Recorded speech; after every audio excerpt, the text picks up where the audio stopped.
Magic Lab on the SOC Radio Network, broadcasting live from our studios in New Zealand, Los Angeles, and New York City. I'm Marie Bargas, also known as the Hollywood Witch, the Pop Psychic, and the Magic Housewife. But tonight, I'm your naughty professor, a magical mad scientist of sorts, and with the help of my trusty lab assistant, pop culture skeptic and guru, Tony Sokol, we're going to be stirring up a nice, hot, boiling cauldron of magic, mystery, and mischief. So, let us show you how to take a whole new look at love, romance, showbiz, fashion, world news, and the secrets of the cosmos through the all-seeing third eye of the future. We're ready to lead you through magical and mystical experiments using ancient knowledge in a modern text. With guest mystics, healers, shamans, and all kinds of fabulous magical people. And you are going to get a chance to get your future read right here. Hi, and welcome to Magic Lab, where all things magic are discussed as everyday things. My name is Tony Sokol, and I'm here with the Hollywood Witch, Marie Bargas. We are here on SOC Radio, where all things spiritual are discussed. Marie, how are you? I'm fine, Tony. That's good. Hello, world. Here we are on the precipice of the very chaotic and hectic Leo New Moon with special guest Laura Lenhard from Talisman and Cauldrons. Laura, how are you this evening? I am doing so great. Thank you, Marie. You're welcome. You're welcome. As we were talking about shortly before the break, Laura and I are both in the industry. And we'd like to start the evening by talking about some trends that we see in the metaphysical and psychic world. Yep. And the Leo New Moon is absolutely wreaking havoc on people's lives. It's almost destructive. What do you think? You know what? I've never seen anything quite like this, and I want to preface the conversation by reminding everybody that we are in Mercury retrograde shadow, as well as in the midst of several planetary retrogrades. And so this, combined with the previous new moon, has created what I think is a recipe for disaster. I'm going to agree with you. Everything is amped up. Lots of curveballs being thrown. Death, diagnoses, we were saying, people going in for what they, I hate to scare or sound like a paranoid, but going in for routine exams, routine treatments, routine procedures, and finding out that they're much more advanced, problematic. It's really not good. And then, of course, things like road rage, which is just off the hook. People are so pissed. They're mad. Everyone's angry. There's no chill. There's no chill. There's no chill. No, there's no chill at all. We also came out of a heat wave, so is that affecting people as well? Probably. There's also been a lot of solar activity. For several days now, off and on, we've been receiving flares from the sun, and a lot of people don't know that this also affects our astrology and our astrological situation here on the planet. There have been some recent political developments that have been very disappointing. It's not a very good time right now, and a lot of people have come to me and expressed a feeling that perhaps we're in what Nostradamus called the end of days. What do you think about that, Tony? I don't like that. I like my days to go on. If it's the end of days, will we still have nights? I think so, yeah. All right. Well, at least we get half the. Good, because I'd like to sleep then. I think too. We're also looking at. I just posted a piece about Kali Yuga, and that goes right along with that whole end of days. exactly why. Kali's dance has begun. Yeah. So let's talk a little bit about the goddess Kali. We discussed about talking about this before. Kali is often misrepresented in the United States. A lot of people take her for granted as what appears to be a very cool goddess, but a very benign one. And not a lot of people realize that, first of all, she's one of the primary goddesses in the oldest religion in the world. And, you know, there are 1.1 billion people that are at least aware of her, and a large percent of them actually worship her. So, you know, she's not from an obscure path that needs to be rediscovered. You know, she's the gateway into Hinduism for a lot of people. She was for me. She's the most depicted of the Hindu gods after Krishna. At least in the United States, yeah. At least in the United States. She became popular during the beginning of the goddess movement, I would have to say, in the 90s. Yep. Oh, the 70s, really? The 70s, well, she became sort of like the figurehead for the feminist movement, but as you said, grossly misrepresented in the States as this man-hating, I step on men, I don't need a man thing that was on during the feminist movement, or the women's lib movement, as it was known back then.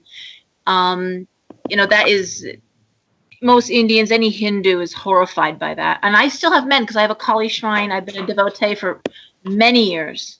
My image came from India, brought by a priest to an ashram in New York. From New York, went to a friend, and now she resides at Talisman. People come from everywhere to worship. They leave toys, trinkets, sick children. We collect for the shelter for abused women. She is the patron goddess for women of being raped, children being abused, and the idea that men can't worship. Men are often reluctant to come to Kali, and she's the dark mother. She's the mother of all. Now, can you tell us a little bit about what's required to put up a safe Kali altar? I actually contacted. I was out in India. I spoke with a priest there, and then I spoke with the ashram in New York to make sure I was doing everything appropriately. You want to be responsible. I direct people to take their shoes off if they're going to worship. That's huge. Take your shoes off. That's a sign of respect. With Kali, you approach with the innocence of a child. You really want to leave ego at the door. You really want to choose your words carefully, because she creates change as fast as you could imagine. So you don't want to be standing in front of her saying something like, oh, I'm so tired of being a mother. I'm so tired of being a wife. I'm so tired of my life. Because you may find that your husband and kids are going to be driven off a cliff somewhere. You know, okay, problem solved. You're done. There you go. Move on. Do you know about the pagan woman who went to visit India? I think about, I don't know, probably as late as 10 years ago. She was very popular in the West Coast, especially in the Bay Area. I forget her name, but she went and she offered Kali her blood. At a temple of Kali in India, and she came back and died 3 months later from 3 different forms of blood cancer. Oh. That was a little foolish. Yeah. First of all, as far as I know, Kali does not accept the sacrificial blood of females. No. Second of all, to worship her or offer her your blood without diksha, or the energetic transformation from a guru to a student, which is sort of like the blood of the lamb, which kind of tells Kali, not this one. Don't destroy this one. It's just very dangerous to do that. And what I've found is that in a lot of traditions that are New Age or that are Wiccan and think that they can just superimpose their beliefs or their practice, that people are doing things that they don't know are going to cause them harm. Not because Kali is a scary or vengeful goddess, but because they are giving her a message that she's understanding, and they're not knowing what exactly it is they're asking for. You're right. Spiritual misappropriation is a big topic here. I can tell you on the East Coast. I'm sorry, Tony. No, I agree. It is on the East Coast. You can go on. You can. You're. That's where they're discussing it. Oh, I'm sorry. No, go on with the with spiritual appropriation, because you're in the heart of it. We're watching it everywhere, and it's really frustrating. From people absconding Sweat Lodge from the Lakota, altering it, changing it, and charging money for it, which is forbidden in the culture. People passing the pipe who have no business with their hands on a pipe. Period. That's Native American. That they are again, but the African traditional, the ATR, those religions are being hard hit as well. Images of Sokol, being passed around, put on altars. No idea. The Loa. Oh God, Papa Legba. There's another one. And there's no understanding what goes into the worship. And it's like anything goes. Oh, I have this. Well, you can just hear. No, she belongs there. It's disrespectful. Yeah. Well, what I'm finding, especially since this happened recently, is that in particular traditions like Wicca, where, for example, a Wiccan elder spoke about Ganesh incorrectly, it was transmitted to him that he should make amends because he had insulted this particular deity, and he ignored that completely. And his house was struck by lightning and burned to the ground. I know the one you're talking about, and yes. And he has not even acknowledged that could even possibly be the reason why this happened to him. He is more interested in blaming a rival, and the rival even has the common sense to say, "Oh, even I couldn't do that, man." I know the story. Yeah. Well, he considered it for a few minutes. He did consider it for a few minutes. Yeah, I think he did. But I think that people, and you know what, I was in a Gnostic group that I left last night because I couldn't take them anymore.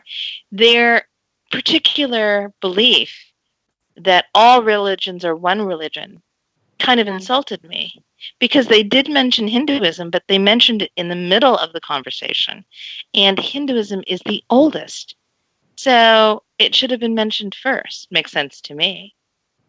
It's the basis for all the other things that are built on it. And all spirituality is built on Hinduism.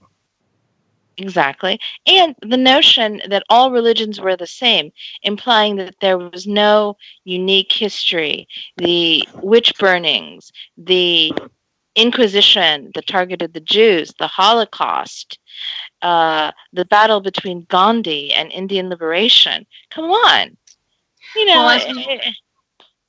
As we say, all paths lead to the one, but they are each distinct paths. And they don't necessarily cross-pollinate. No, some of them have, and they all have to some extent. But to deny their uniqueness is to deny cultures that deserve respect. And I think that we have diversity to learn diversity. Otherwise, I don't think we'd be here. What do you guys think? I mean, why would we be here if we weren't supposed to learn about diversity? Well, if we're supposed to be celebrating diversity, then shouldn't that also reflect in the spiritual practices? Shouldn't the practices try a little of this and a little of that to see if something might be more effective? Oh yeah, and some people are drawn. I am why people are drawn to a particular path of magic. Is that you, Tony? I didn't do anything. Not me. Okay. Yeah, but Tony, we kind of laughingly call those people buffet pagans. Right. Yeah, but I'm bringing up. Yeah, this idea that you're going to kind of help yourself and create your own, and that works because it's a fluid religion, perhaps, but you still have to have respect. And when you don't understand what you're doing, but you're doing it anyway, you really can open doors you don't want to open. You can certainly be at cross ends with a means you're trying to achieve. You can put yourself back, both spiritually, God, financially. I mean, I've seen everything. I've watched people fail utterly. And we watch big names. I mean, people who are doing very well for themselves fail. I mean, we're watching it now. I know who Marie is talking about, and people that were celebrated at one time, they can't sell a book, or they can't find a venue. It's not good. Or they live off GoFundMe instead of what they should be living off of, which are the proceeds from their ministry, their books. I mean, it's a very sad time. A lot of people are having their comeuppance, so to speak. The other thing I wanted to talk to you about, Laura, and I think we touched on this, is that a lot of people create buzzwords to drive marketing, and one of them that makes me crazy is the word shift. My goodness, there is a new shift in the metaphysical world every day, and they use it. I know, it's like, how will you handle your shift? And as somebody on my page who I love said recently, a bowel movement is a shift.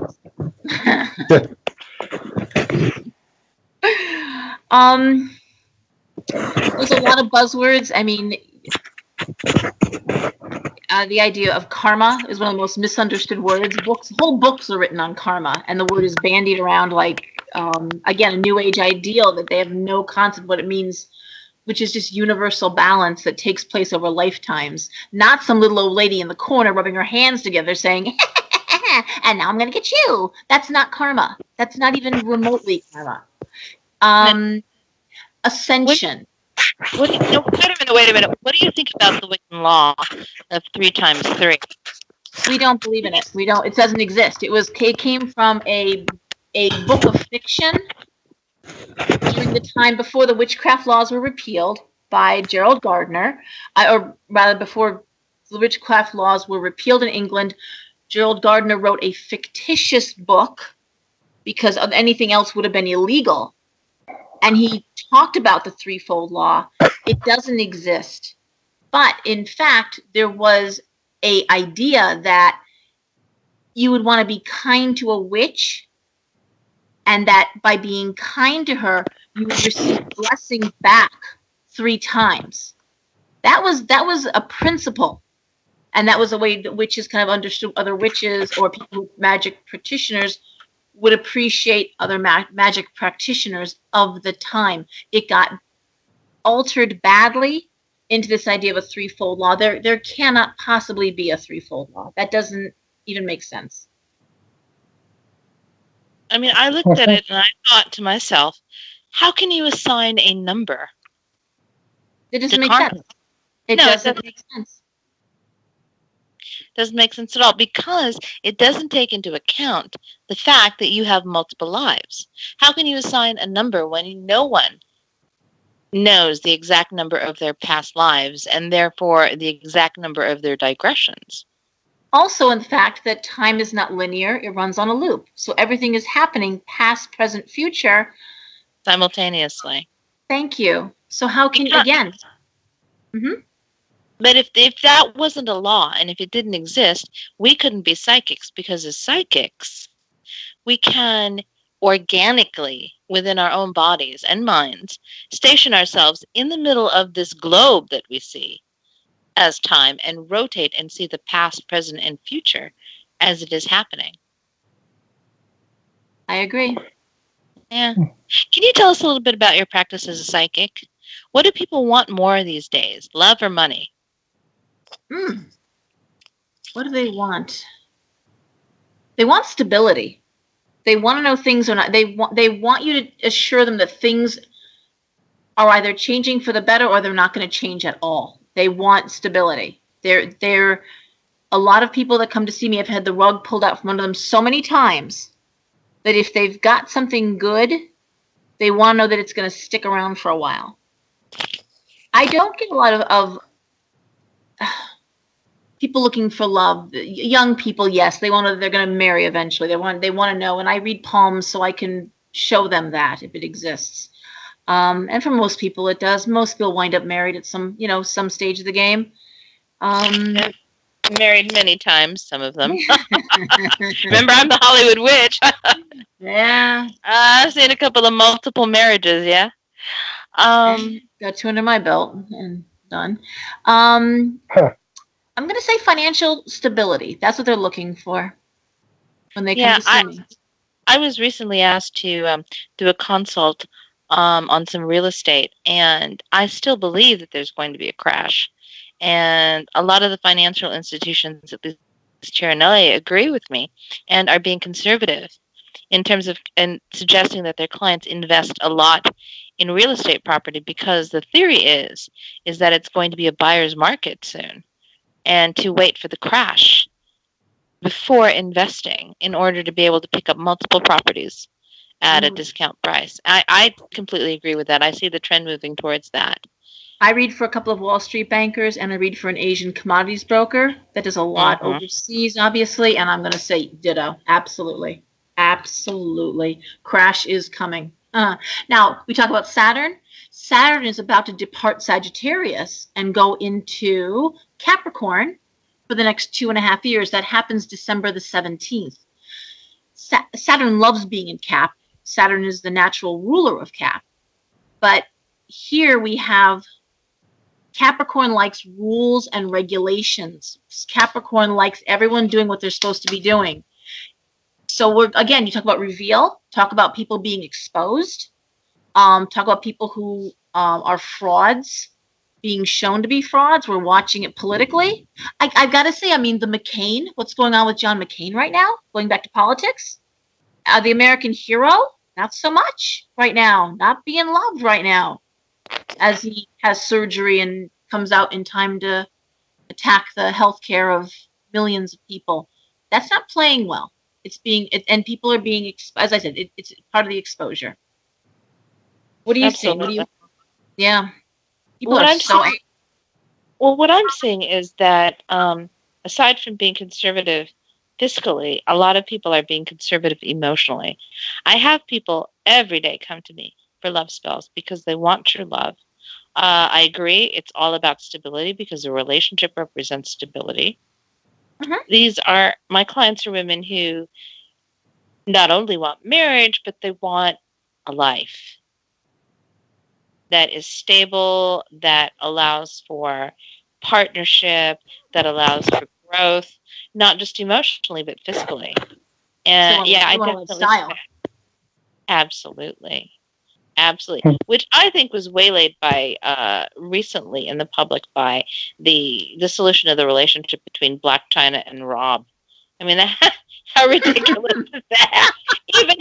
Even Snoop said publicly he knew what he was getting into. I'm sorry, but I find it very hard to be sorry for Rob Kardashian at this moment. He is too I mean, everybody knew about China. How could he not? Even I, who have no television, am aware of the story. I have no TV in my home, and yet I can tell you, yes. That was just sad. Wow. But I don't think any of the sisters were talking to her, right? I mean, she was pretty much shunned by am I right? Absolutely. Okay. Absolutely. Yeah. And they were horrified when they found out about the relationship. But aside from making good reality TV, briefly, I think it was a train wreck. And, people can't stop looking at train wrecks. And so that's what I think actually happened. The star of this situation turned out to be the attorney, Lisa Bloom, who I found out is the daughter of Gloria Allred. And now that she's moved on from Blac Chyna, she is working with Usher, who has just been outed as giving sex partners herpes because of unprotected sex, which is illegal in the state of California. Wow. Okay. Yeah, I know. It's comeuppance. And let's not forget that Jay-Z came out recently with the album 444, where it's almost like a confession. of where he talks about how he cheated on Beyonce. R. Kelly with his sex slaves, or what is R. Kelly's story? He's got the cult of children that he's had since Aaliyah, and they're not allowed to see their families, and they have to make recordings, I believe, or they have to listen to his. I know that. So yeah, it's a very troubled time. Tell us a little bit more about the Kali Yuga, Laura.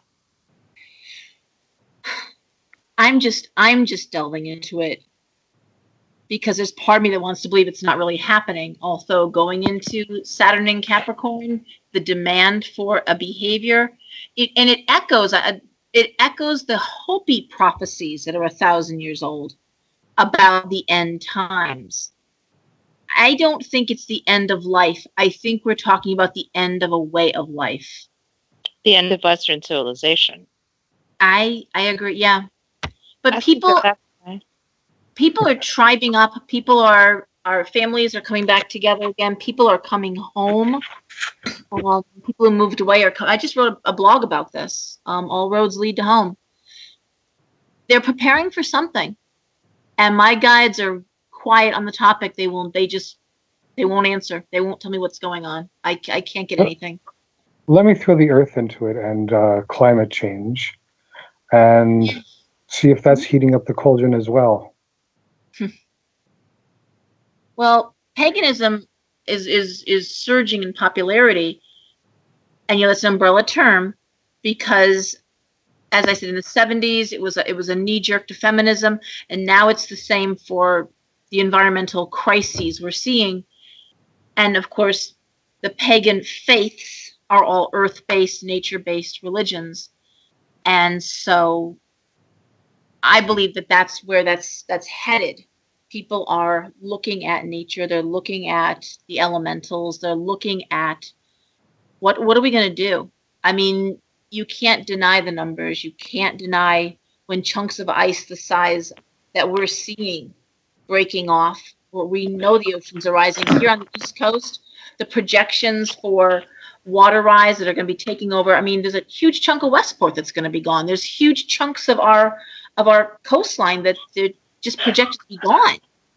Projected to be. There's already things that are happening. I was at a screening for an Inconvenient sequel yesterday, and they were showing how Miami was underwater for large periods of time. There's an entire section of Florida that's now just underwater. It's just they have to raise the entire town a foot above what their sea level is. And then, you're right, Tony. I saw that. Yes, and you saw the screen. You saw a screening. Great. I saw the report about that area of Florida. Yes, and we have increasing floodings. We have increasing droughts because all the moisture is being pushed out of the dirt, the ground soil because of the heat. And I'll tell you that about 5 years ago, I had a man in the shop, and he was looking for a gift for his girlfriend who was new agey, and he happened to be driving by the shop, and he was a stockbroker and an investment. He advised companies how to invest. So we're jokingly, what do you think? He goes, anything to do with food preservation, anything to do with packaging, because he goes, there's a drought on the way. It's coming, and you're going to see food prices rocketing. And what you're talking about is what we're seeing. The whole breadbasket of the country is turning into a dust bowl again. It's so unhealthy. It's so bad. So go ahead. I'm sorry. You're saying what I was saying. Go on. It's part of what I am getting from my clients that are in that particular sector is that the price of water and the wars between the United States and Canada for water, because Canada has the water now, are going to intensify. And wars, I'm not talking about just practical wars, because I don't think we're ever going to go into war with Canada, but the corporate wars, especially Nestle wanting to come and buy all the water in California. It's ridiculous. It's ridiculous. I am glad that I am at the age that I am, because I don't want to be alive when a gallon of water costs more than a gallon of gas. That horrifies me. I don't want to be on the planet when that finally happens, but I think it's happening soon. And I think that we're coming close to the time when we're going to have to buy oxygen, clean air, especially in the United States. You see it already happening in China. Mm-hmm. If you look at anywhere in Beijing, the air is as thick as pea soup, and it's gray. And I have to say, you guys, as a resident of the United States, I am horrified at the dissolution of the EPA, because I don't want to have to wake up 10 years later and be breathing Los Angeles air, because it will be thicker than the air in Beijing. I grew up in Southern California, so we had smog days. We couldn't go outside of our classrooms. We had, the days you couldn't have physical education. You couldn't be outside. I remember those days. Is somebody typing? No. Is somebody? I walked past a fish tank. Sorry. Sit your ass down, please.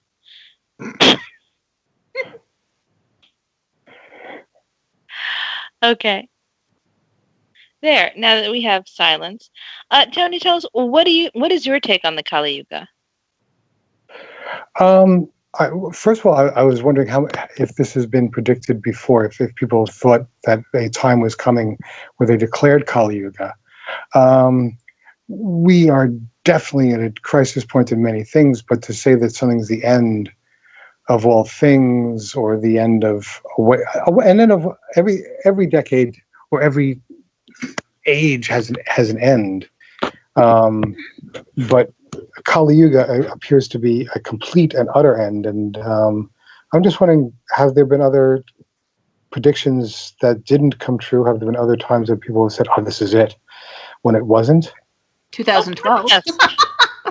Right. 2000. How many apocalypses has we've survived? I mean, 2012, 2000, Y2K, right? 2012. Come on, there've been a couple more. Isn't there that one? But the science, we are on a trajectory for destruction. I mean, that's been talked about. We can't sustain this level of consumption and expect that we're going to be okay. We're not. So So here's the thing. I mean, it is a wake-up time. And again, looking at Saturn, who is the harsh taskmaster and the stern teacher, is saying, and as it goes into Capricorn, you do things right, or there is a consequence. And that's what we're moving into. It's been in Sagittarius for almost a little over 2 years. It'll be 2.5 in December. And that's been about, finding out where you belong in this world. And again, people coming home now is at the end of this. Capricorn in Sag, the world traveler, the great gypsy, the student, the great student. Where do you belong? What should you be doing? What do you need to be doing? Not just what do you want to be doing, but what do you need to be doing? Those are the questions that Saturn and Capricorn are going to be asking people, asking a society, asking the world. What should you be doing? When you look at Germany, and after Fukushima in Japan, Germany immediately shut down their nuclear plants. Germany is now what? 85-90% solar. It's a small, dark, cold country that's now almost entirely solar. Most of Chile has gone solar. What's that? Most of Chile has gone solar as well. It's ridiculous to think that we're not looking at renewable resources in this country. And that's where the jobs are, people. That's where the jobs are happening. In the development, installation, research. That's what's happening. What are we doing? Why aren't we looking at other countries that are making it happen instead of saying it can't be done? The same way, politically speaking, we hear people say, "Oh, we can't get congressional term limits." What do you mean you can't get them? What do you mean you can't? We can't have that. That's a ridiculous statement. Makes no sense. A government for the people, by the people. We can't have congressional term limits? Says who? I agree. Yeah, no, I think we should have rails. But we should run them out. What? We can run people out on the rails. Tar and feather them. Yes, let's bring tar and feathering back. Let's bring tar and we're saying it now. Tarring and feathering. Tarring and feathering. Oh my goodness. Well. Yes. Our response to Congress. Okay, as long as those feathers aren't from an endangered species, I'm okay with it. There you go. There you go. There you go. All right, Gorilla Glue and leaves. It's the 20th century. Or lots and lots of duct tape. So, magically speaking, I think that I see a trend, as you mentioned before, instability, security. The things that people most associate with that, though, are not what the general public would think. Love is one of the best, or one of the top ones. I know that. People want secure relationships because of the unsteady times. They want their emotional lives and their personal lives to be stable because they don't know what's going to happen economically. Well, Marie, the other thing, too, is when in a strong partnership, two people are better than one. If you have a strong union. Oh, I agree with that. You have an extra pair of hands. You have an extra pair of wheels. Your car breaks down. You have someone to help you. If you're sick, someone is there. And in a strong union where two people are helping the other, absolutely. But it needs to be a strong, not necessarily a loving, a romantic love. It has to be a strong union. So a partnership. Yes, absolutely. People are looking for that. But it goes back to stability. Yeah, I would have to agree with that. I would have to agree with that 100%. The other thing that I'm seeing is that a lot of people are hoping, and I don't know if this is because of the Mercury retrograde, but in this time in particular, these past 3 weeks, people have been looking for second chances. What do you think of that? They're not getting them. They're being exposed, and they're not getting them. I'm watching. Actually, it's interesting. I love this one, and I wrote about this recently. Bosses, people in charge, who thought they had stability, who thought that they were above the rules. They thought they were above the law, losing their jobs in the blink of an eye. That straw that broke the camel's back, and I'm hearing it over and over again. White collar, blue collar, you name it. They're in the wrong place at the wrong time, and they are fired. And it's a time of jubilation. Ding dong, the witch is dead kind of thing. That's how it's. And I love it. I do a lot of mirror spells. I love a good mirror spell. Reveal. Tell us about mirror spells. This is Magic Lab. Give us the formula for a mirror spell. I do a mirror spell and sell a kit.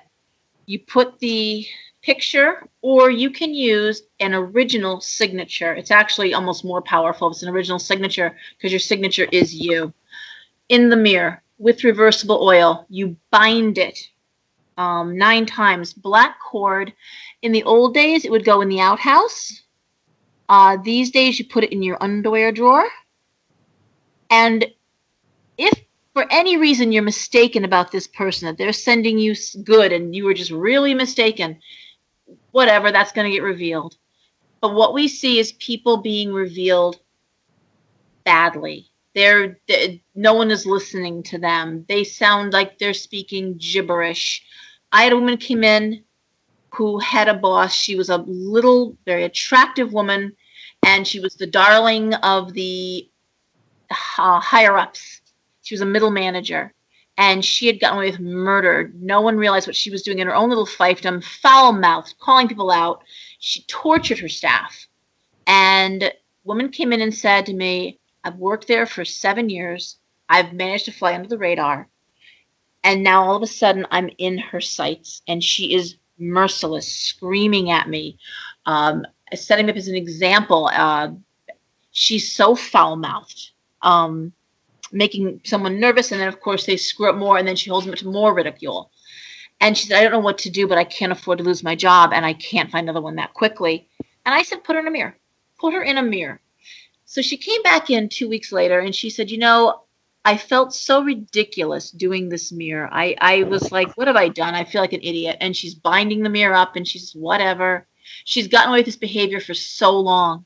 Well, wouldn't you know, about a week later, she was sitting at her desk, and in comes the vice president, who never came downstairs, never came down to their area before, ever. In the 7 years she'd worked there, had never seen anyone in upper management down there. And at that moment, she burst out of her door, began a tirade, F-bombs everywhere, your ass is this, screaming and yelling. The man stood behind her and was sort of hidden by a curtain and listened to it for roughly 5-10 minutes. At that point, he steps out from behind the curtain, walks over to her, and she's got her mouth open, just jaw dropped, takes her by the elbow and says, "My dear, let's go clean your desk out because no one speaks like that in this company." She was done. It was just like that. And oh my God. I love it. We've got to talk about spells in our next staff. Yeah? Absolutely. Oh, I can't wait. But right now, let's find out, where can we find you when you're not here? Laura, where can people find you when they're looking for you? Where is Talisman and Cauldron? I'm in my new shop in Derby, Connecticut, the smallest city in Connecticut. My website. What do you want to know? All right, let's start with the website. www.talismanandcauldron.com. Okay, and Marie, where can we find you? Well, my main site is www.marie, M-A-R-I-E, Bargas. That's B as in bank, people. ARGAS.com. And you can find me under my name, Marie Bargas, on Facebook, Twitter, and Instagram. And you? Me, you can find usually writing a Den of Geek or Entertainment Voice, Entertainment Tomorrow, or just Google and you'll find a dozen places I write. As far as getting in touch with me, good luck. I'm not answering the phone. We're here at Magick Lab, signing off for a little bit. We'll be back after this break, and we're brought to you by SOC Radio, or on SOC Radio. Thank you very much. See you. Marie and Tony will be right back as we take a break for messages from our sponsors. Spiritualistonline.com. Online since 2002. Teaching all aspects of personal and spiritual development. Free to all with audio video chat rooms, members forums, and SOC Radio live shows on site. The Spiritualist Online Network and Lyceum, a global oasis for spiritual awareness, development, attainment, imparting knowledge, thoughts, ideas to inspire. One site, linking a whole network of spiritually informative, educational and interactive services, encompassing every faith, path, walk, religion as one. Premium membership on spiritualistonline.com. Join our teaching lyceum, classes and courses to certificate and diploma levels. It's an option, not an obligation. Still only £30 per year for unlimited seminars, guest sessions, members' moments, voice members included on radio chats and TV shows, full certificate courses and qualifications, members' promotions of sites, books and services, discounts on SOC services, one-on-one teaching, private classes, members-only Facebook. Upgrade your membership today. Joint family group options. See spiritualistonline.com. Join us on SOC Radio. Host your own online radio show. We welcome inquiries and ideas for your own show live right here on SOC Radio. Share your knowledge, thoughts and abilities. Bring your ideas to life here with us on SOC Radio at spiritualistonline.com. Or join any of our shows as a special guest, speaker or presenter. Check out the liveliest spiritual chat show, the Spiritualist Open Circle Panel Forum, a monthly discussion show, or the Circle of Mediums, a weekly show sharing spirit messages and teaching all aspects of mediumship and psychic abilities. Or join our Christina on the monthly astrology show. Contact us now at socradioshows@gmail.com or facebook.com/SOC Radio. Advertise with SOC Radio. 10, 15, 20 or 30-second jingles, adverts or promotions, all going out live on SOC Radio. Promote your services, churches, groups or events at the best rates online. Work with us on shows or promotion and you could get your jingles absolutely free. For this and more, contact Julie at socradioshows@gmail.com. Weavers with Jodie White Wolf Morrison, a weekly 1-hour radio show, Thursdays 8 p.m. UK time, featuring those who are dedicated to living their spirituality and exploring how that is woven into their everyday lives through their work, practices and beliefs. Various SOC members from Spiritualists Online Network and Lyceum sharing their abilities, knowledge and more. Dates and times will vary. Live in the SOC radio chat room on spiritualistsonline.com or simply listen in at tunein.com and search for SOC Radio. Join us on SOC Radio. Host your own online radio show. We welcome inquiries and ideas for your own show live right here on SOC Radio. Share your knowledge, thoughts and abilities. Bring your ideas to life with us here on SOC Radio and spiritualistsonline.com. Or join any of our shows as a special guest, speaker or presenter. Check out the livelier spiritual chat show, the Spiritualist Open Circle Panel Forum, a monthly discussion show, or the Circle of Mediums, a weekly show sharing spirit messages and teaching all aspects of mediumship and psychic abilities. Or join our Christina on the monthly astrology show. Contact us now at socradioshows@gmail.com. Astrology Chat with Chrissy Lincoln, Psychological Body and Spirit. Monthly chat show, last Tuesday of the month, 1 to 3 p.m. New Zealand time. Spiritualistsonline.com. Online since 2002, teaching all aspects of personal and spiritual development. Free to all with audio video chat rooms, members forums, and SOC radio live shows on site. The Spiritualists Online Network and Lyceum, a global oasis for spiritual awareness, development, attainment, imparting knowledge, thoughts, ideas to inspire. One site, linking a whole network of spiritually informative, educational and interactive services, encompassing every faith, path, walk, religion as one. Join us on SOC Radio. Host your own online radio show. We welcome inquiries and ideas for your own show live right here on SOC Radio. Share your knowledge, thoughts and abilities. Bring your ideas to life here with us on SOC Radio and spiritualistsonline.com. Or join any of our shows as a special guest, speaker or presenter. Check out the livelier spiritual chat show, the Spiritualist Open Circle Panel Forum, a monthly discussion show, or the Circle of Mediums, a weekly show sharing spirit messages and teaching all aspects of mediumship and psychic abilities. Or join our Christina on the monthly astrology show. Contact us now at socradioshows@gmail.com or facebook.com/socradio. Spiritualistsonline.com. Online since 2002, teaching all aspects of personal and spiritual development. Free to all with audio video chat rooms, members forums and SOC radio live shows on site. The Spiritualists Online Network and Lyceum, a global oasis for spiritual awareness, development, attainment, imparting knowledge, thoughts, ideas to inspire.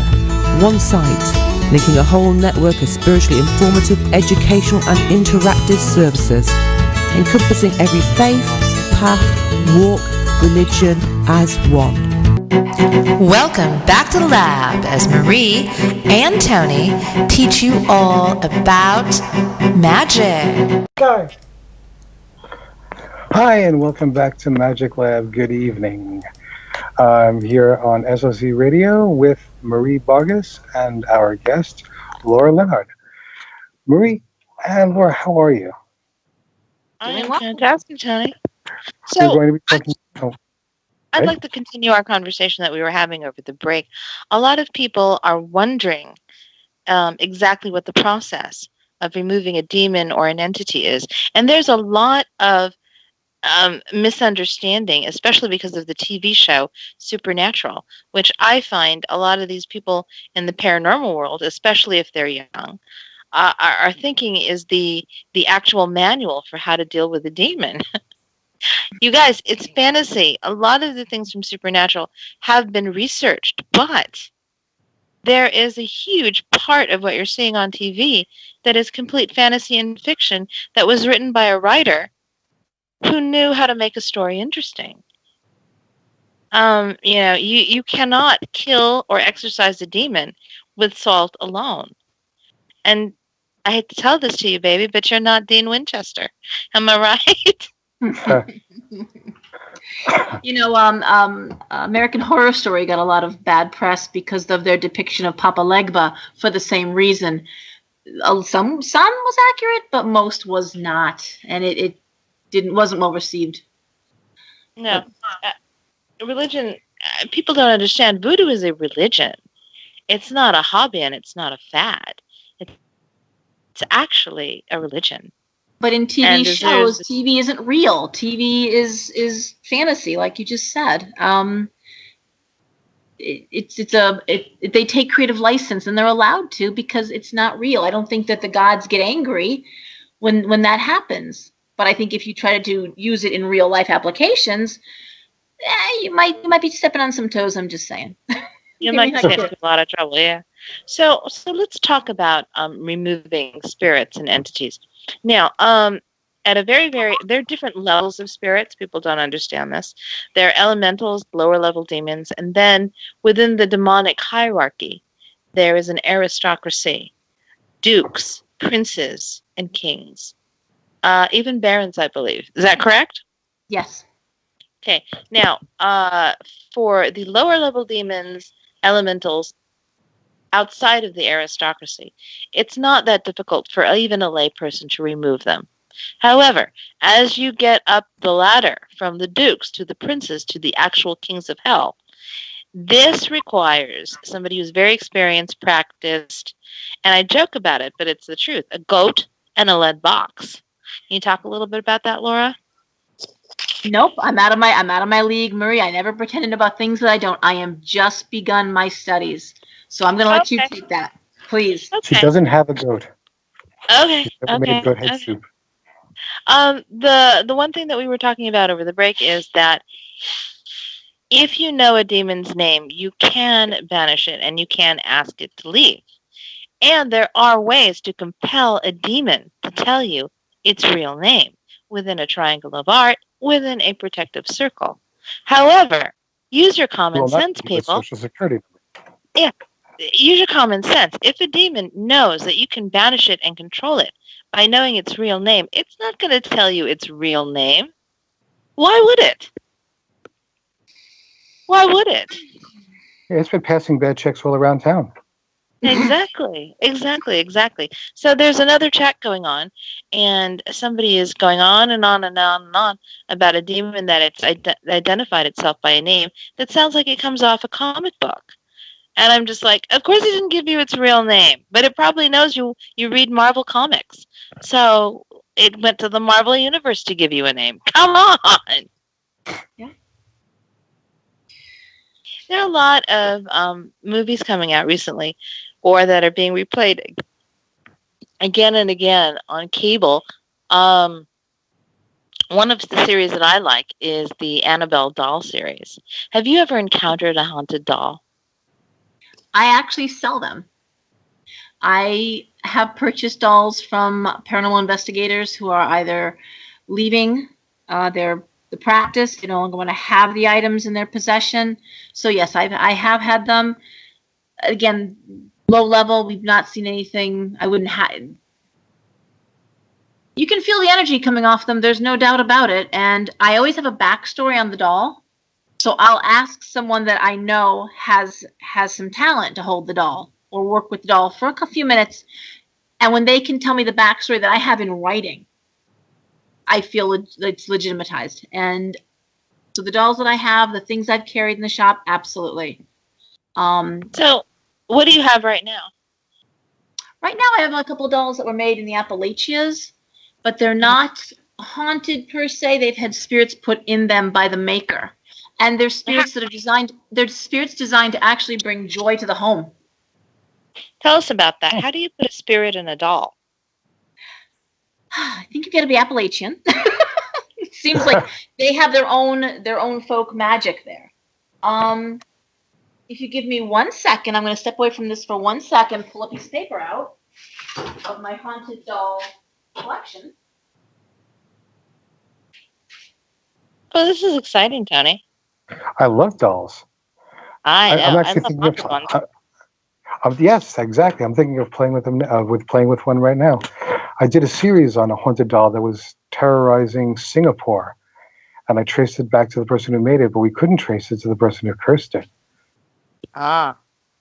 It was a fun little piece that we did for Daily Offbeat a few years ago, and we had quite a few different experts specifically on dolls, and we have a good doll maker that was able to produce the original. How did they put the energy in the doll while Laura's getting her piece?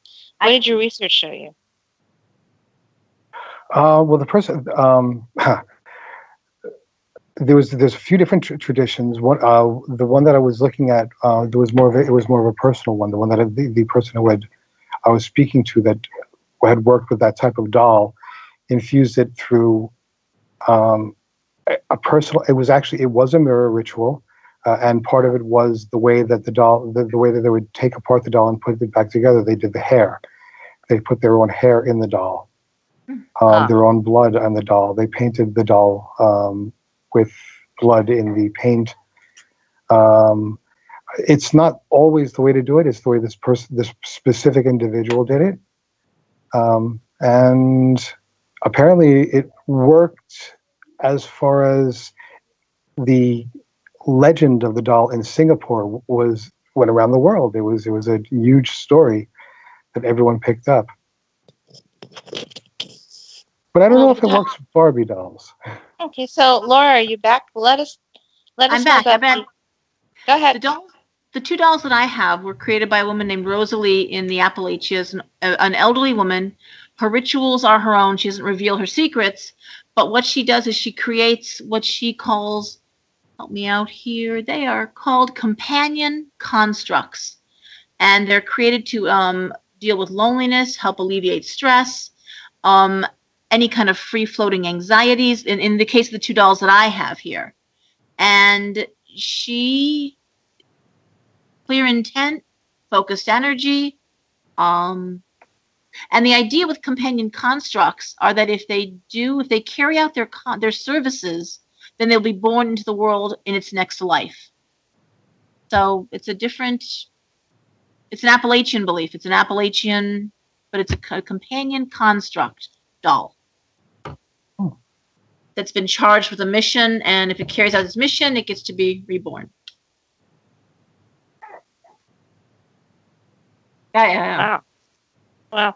So what do you think about the Japanese obsession with love dolls? Because dolls are really big in the news right now. I was reading that there was a man in Japan who was estranged from his wife, although he was living with her, and purchased one of these dolls to fulfill his needs emotionally. Let's not forget this is a family show, so we'll not go into the other part. But at the very end of the story, he said that he would like to be buried with the doll, much to the horror of his wife. What do you guys think about that? Well, I want to know if you can actually haunt one of those dolls. Can you put a soul into a sex bot? Talk about your companion construct. Yeah. A little embarrassing that your husband has to go to a doll for love and affection. Oh my goodness, I don't know. I would sometimes like a doll, but I'd like the doll to have a revolving American Express account. That would be good. A doll that can produce a lifestyle would be nice. I know. I know, a doll that could produce a lifestyle. He's not the most brilliant conversationalist, but, you know. He's got an American Express black. Hey, now. Yeah. Once again, going back to the notion of security. Yeah, there you go. Security. Let's go back to talking about spell work, because I was fascinated by that. Give me another spell that is very popular at your store. what is a real popular spell? I do a 9 of Cups wish spell kit. 9 of Cups being all your dreams, all your hopes coming true. Gosh. Full moon wishing. I'm thinking of a theme here. The idea that you can somehow wish it into action. A wishcraft. See, now there's a flaw in wishcraft, and that is you're only using positive energy and its law of attraction without without the balance of energy. There's nothing to hold things it. That unburden you. There's a white cross spell kit that I make that helps to relieve burdens that are beyond your ability to hold them, to carry them. What? Could you repeat that? Yes. Laura, could you repeat that? We had some feedback. I didn't say anything. You were okay. I think we just had a spontaneous. I didn't say anything. BP. Somebody play that backwards and tell me if it's Beatle lyrics. Moving on. Moving on. I thought I heard her talking too. Yeah, as I mentioned over the break, I have a friend, a client who we believe has been cursed using Solomonic magic. Now, I know that you mentioned there was one spell that you have in your Book of Shadows that requires 9 days. Now, I'm of the opinion that this particular spell does not include any of the demonic aristocracy, a baron, a duke, a prince, or a king. So therefore can be removed. Yeah, therefore can be removed much easier. What would you recommend for removing something like that? Lower level or upper level? Because upper level, honestly, I will walk away from a person. I will walk away from a situation. You brought it in, you deal with it. I don't want any part of it. I refer out all. It just happened today. Today I got a phone call in a house that's under some sort of oppression. I've got people I call. Deal with it. That's your job. You like doing it. Go in there. What about a lower level? Lower level. Go in there with dragon's blood. You can go in there with your drums. You can go in there with What if you're a paranormal investigator and you bring home an attachment from a haunting? What would you suggest as a remedy for that? See, I don't want to work with anybody that doesn't know enough to clear themselves before they even get out of the car. Most of us don't want to bring it into our car to take it home. So you want to work with a team that knows better. And that involves clearing yourself before you even get in the car to come home. You've got to know your team. And there's a lot of people out there who are amateurs and don't know what they're doing. And that's why I don't want to do that work. If I go in by myself. I don't go in with anybody. I don't want to be responsible. I don't want to be responsible. What's the most active haunting you've ever done? Oh, I was in a house that was crazy. The son was absolutely into satanic worship and music. So the entire basement where he had his instruments was active. The mother, I swear, was possessed by the person who owned the house prior to them buying it. She talked about even when she was a little girl walking by this house and wanting to own it and feeling like it had already belonged to her. So she forbid anybody to do anything to clear. She just wanted proof that it was in the house. I remember leaving that house, turned around, and she was rocking in the rocking chair. Her eyes were rolled back in her head. And she was like, I'm home again. I'm home again. And I just, I'm so out of here. This is nuts.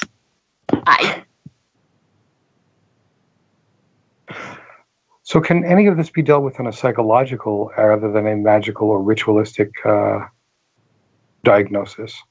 Well, I've worked for mental health for 7 years, and it's unfortunate that many manifestations of metaphysical or paranormal activity mimic true psychotic breaks, So that is an issue. You're right, Tony. Are they having a psychotic episode versus a paranormal experience? again, you need to know what you're looking at. You know who you're talking. You need to know what the voices are, and are they coming through the person? Are they in the person's own head? You've got to know the right questions to ask. Okay. Exactly.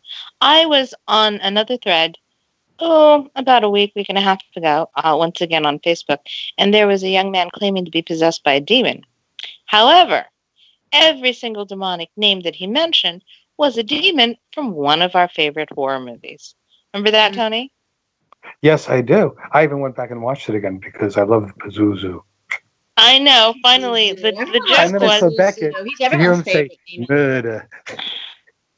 I know. I mean, but the other demon that he mentioned in the beginning was a demon in a more popular movie. And then he started speaking, and I think it was German. And that was from that movie about the demon box. So every demon movie that had been out in the last 10 years was somehow incorporated into this guy's story. And we can exercise him by taking away his Netflix. I guess so. So, what made me laugh was only half of the people on this thread of supposedly scholarly people knew that they were demons from the movies. Yeah. It was like, come on, you guys. This is like the Chiller Channel 4th of July marathon. What are you talking about? And they were taking it seriously. Go ahead. The early days of the Ghost Hunter shows that were so interesting, the very early shows, where 8 times out of 10, there was mold in the basement, there was faulty electricity, there were plumbing issues that were causing what seemed to be paranormal experiences. And so when there was a real episode, you could really believe it. You could see it. And then those shows went the way of reality TV, where the drama and the fighting and the infighting, and every single house, every item was haunted, every house was haunted, everything, and then it became demonic and possession. And it became ridiculous. The fact is, there can often be a legitimate cause, and people do want to feel special. People do want to feel. We talked about this, the empathy thing. You have the gift of empathy. What the heck is that? Coming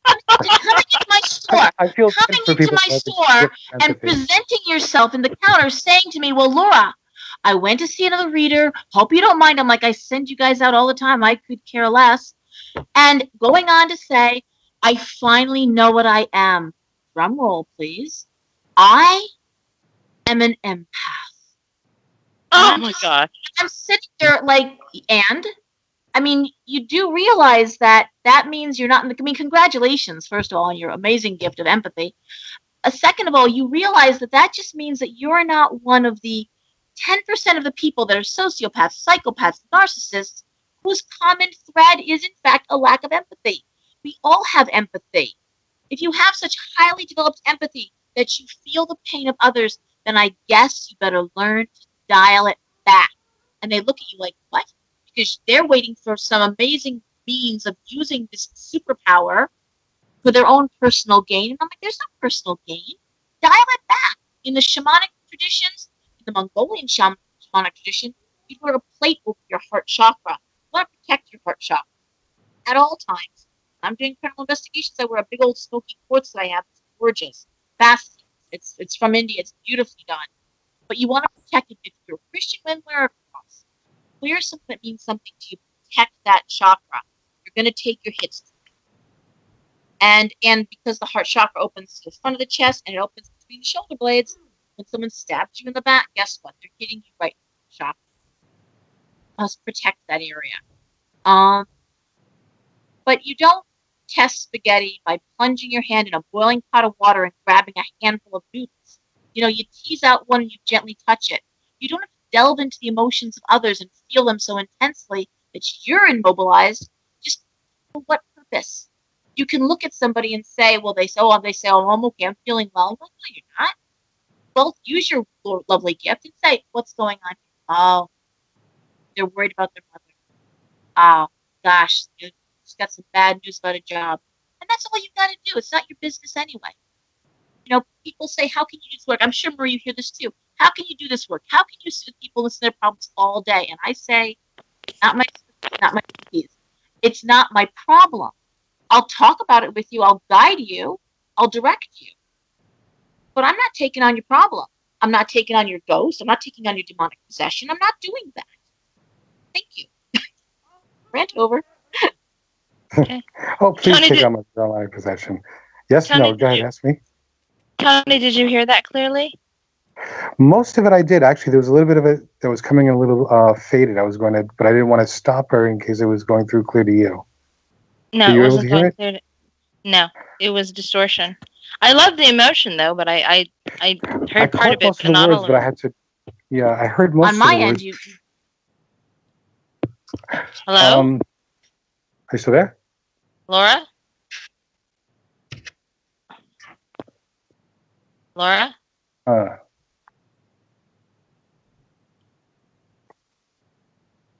Okay, Tracy, or I can Our barely producer? hear you too. I don't know what's going on, Oh, okay. but I can barely hear either one of you. okay, all right, Okay. just checking. I wanted to go back to something. I wanted to go back to something you were saying before about the natural causes of a lot of supernatural things. This goes all the way back to Salem. The witch hunts were actually pretty much caused by the fungus in the rye that made a lot of people go a little crazy. And I think it's part of the tradition of paranormal investigations. There's a little bit of crazy. Marie, you know more of them than I do. Tell us about crazy, because you've had your share. Oh, thank you. First of all, the fungus, the rye, whatever, was the precursor to what is now known as LSD. So people were hallucinating, tripping, and that's what caused part of the hysteria. The other part of the hysteria was back in the olden days, if you wanted to take property away from a woman, you had her burned as a witch, because then you could take the property. And they did it to everyone. They did it to Giles Corey. They did it to the women. They did it to the men. They did anyone who basically had better property than the people that were accusing. Yes, actually, that's absolutely true. More weight, more stones. Absolutely. Further to our conversation, though, I think that a lot of these New Age buzzwords are very dangerous. For example, we talked about shifts. There's shifts happening all the time. If you're spending $3,000 for a course that is going to enable you to go through a shift, you might as well put it all on a credit card. There's shifts going on every day. And Laura's absolutely right about empathy. What I brought up today is that empathy exists because there was a time when we as human beings had to communicate with empathy alone because we hadn't developed speech yet. So, that's how we communicated back then. And that's how animals communicate without speech now. So I would have to say that my dog is probably more talented as an empath than some of these people. You really have to feel sorry for empaths, though. Go ahead, Laura. I'm sorry. It's the amazing gift that makes you a victim. Sure, you did feel sorry for them. I don't understand it myself. I really don't. Go ahead. Well, yeah, screw the empaths. Thanks a lot. They know what we feel. I count myself among them, so I'm just being facetious. No, there are practical things that you can do. You can ground and center every day, which is what I do. An easy way to do that is to take off your shoes and walk on grass, because the energy that's built up inside of you will go through the middle chakras at the top of your feet, in the center of where your feet hit the ground, because the earth is magnetic, and the mother will actually take the negative energy from you, and that's how I ground, or at least one of the ways I ground. The other way is to eat protein. I do a lot of cleansing and ritualistic bathing. I use bath salts, I use black salt, rue to take off curses, basil to remove demons, pine, especially Grandpa's pine tar soap, which I swear by, to take off everything else. I mean, these are things that if you're in the industry that you want to do every day because you're exposed to so much.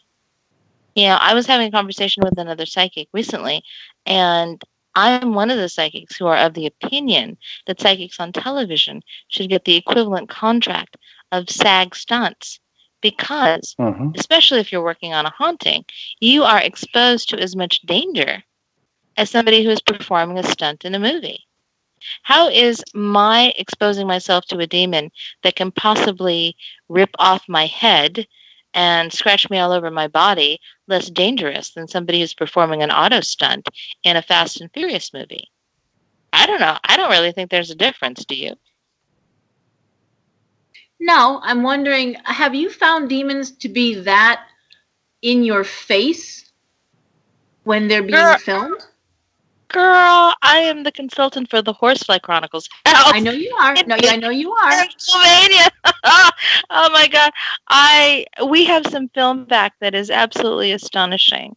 And I do have evidence that people who are exposed to the Horsefly Chronicle house, who have some sort of mental instability, go even crazier after exposure to the house because of the energy in the house. Actually, it's because their auras are so weak that it's easy for them to be attached to.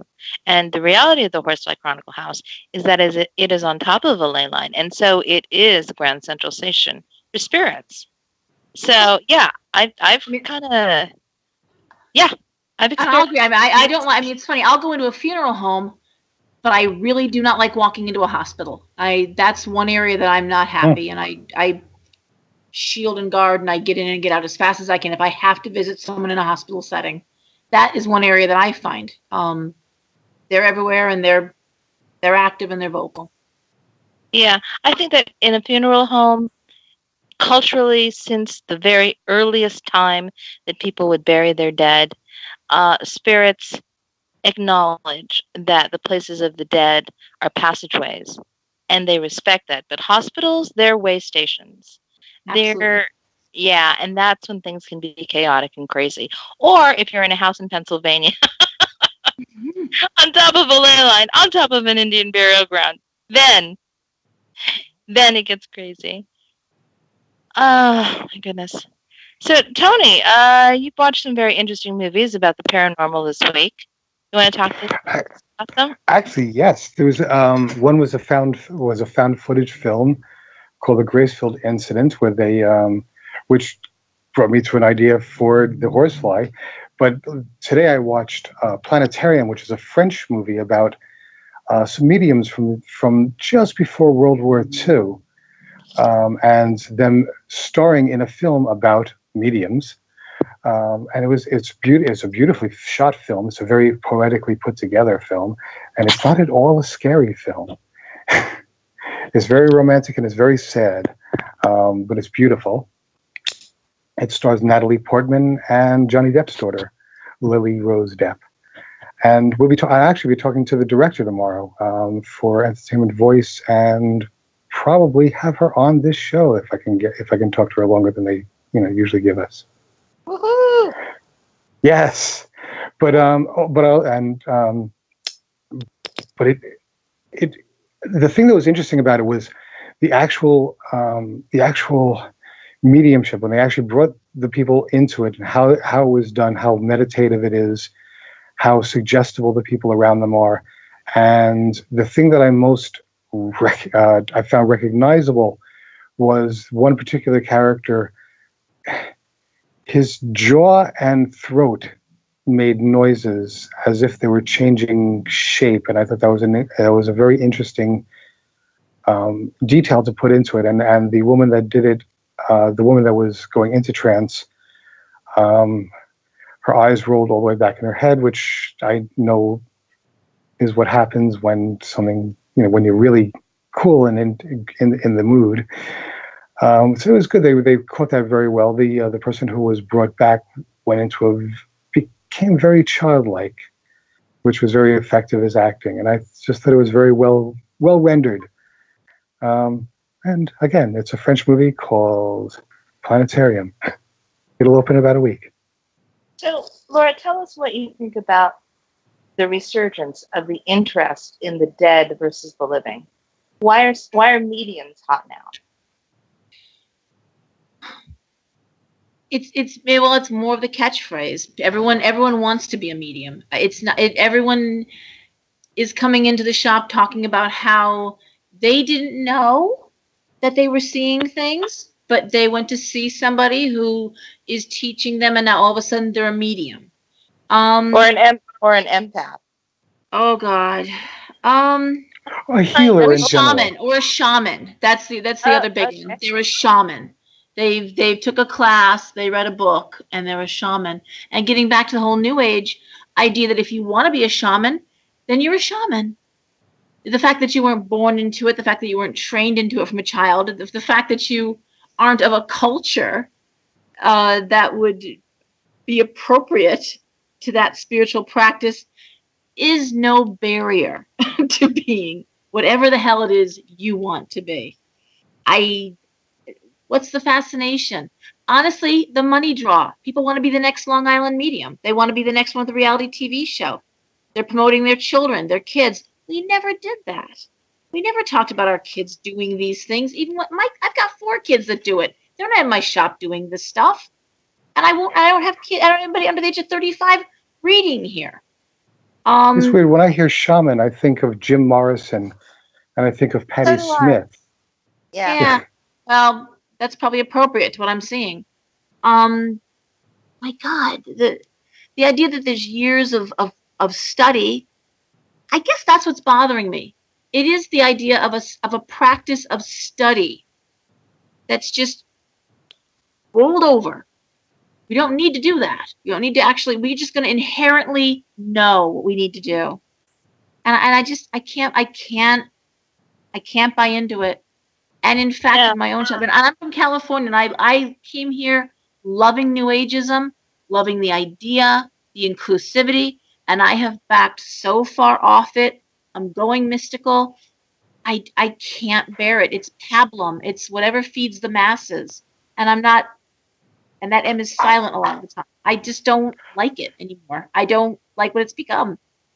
Actually, seeing your disconnect from it, can I just ask you, do you trace it to Silva mind control? The practice of Silva mind control as the divisive factor with what became New Age? I think it's another feel-good mechanism. And it's more important that we feel good than that we're accountable, that we have any responsibility. The idea that we're entitled to charge, and it's usually an exorbitant amount of money. We see with Reiki is a great example. The idea that, well, to perform Reiki, you have to have the exchange of energy, and the energy exchange has to be a cash value. Now, I have nothing against making money. I charge money. I have a shop.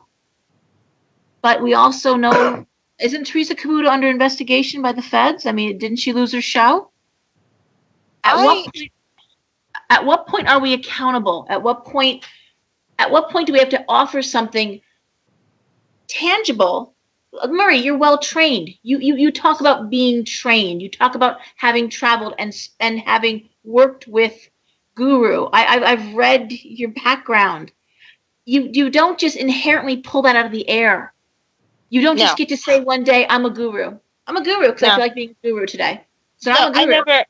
I never issue titles. I talk about my experience in my study, but I have never claimed to be an elder. I have never claimed to be a high priestess. Thank you. That is why I use my name. High priestess they're not talking about being a high priestess because they don't. They just don't. So when you talk about what the draw is, the draw is to feel special. The draw is to, and when you try to say to somebody, listen, we all have empathy. They look at you like the deer, what I call the deer in the headlights. They look at you like you've got 2 heads. I'm like, no, it's not a special gift. It's something you need to deal with. Well, I think the most dangerous thing that I've seen lately, though, is especially in the paranormal community, there are people who are actually claiming to be demonologists with no training whatsoever, who are in the most dangerous part of the entire metaphysical community. And I've come to the conclusion that they say that because they don't believe in demons at all. So therefore, they don't believe that they can be harmed, but they do want to make a buck. What do you guys think? They want to make a buck.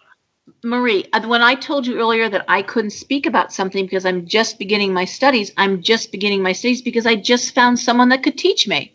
I just found someone with years of experience in the background that I feel comfortable talking about with and letting down my guard and beginning to learn. You have to know what you're dealing with. It's not, and you can't be tired. You can't be hungry. You can't be preoccupied. You can't be preoccupied and do this work. That I'm absolutely positive about. So go on. I'm sorry. I am passionate about this. I have a student who was telling me about how she learned how to absorb negative energy into a coconut. But they did not teach her how to dispose of the coconut properly, and it cost her the life of her dog. That horrified me. What happened? Well, she didn't dispose of the coconut properly, and as a result, I think the dog was exposed to it, and the dog died shortly thereafter.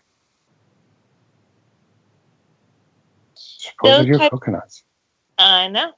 Those things happen because the training isn't there. The experience isn't there. The guidelines aren't there. Yeah, I agree with Laura that if you're going to do this work, you have to be focused, you have to be serious, and you have to know the basics before you even begin to tread the waters of the supernatural, because you can hurt yourself. On a really lesser level, I can tell you that I teach a Tarot 101 class. It's a fun class. I've been reading tarot since I was 16. Got some great handouts. They're all my writing, and I enjoy it very much. And at the end of every Tarot 101 class, a couple weeks later, they say to me, "When are you going to teach Tarot 102?" And I say, "Have you learned your cards yet? Do you know the cards?" And they, again, deer in the headlights. And you learn your cards, and I can teach you Tarot 102. We can go on, but you have to know the meanings of the cards. Have you done that? No.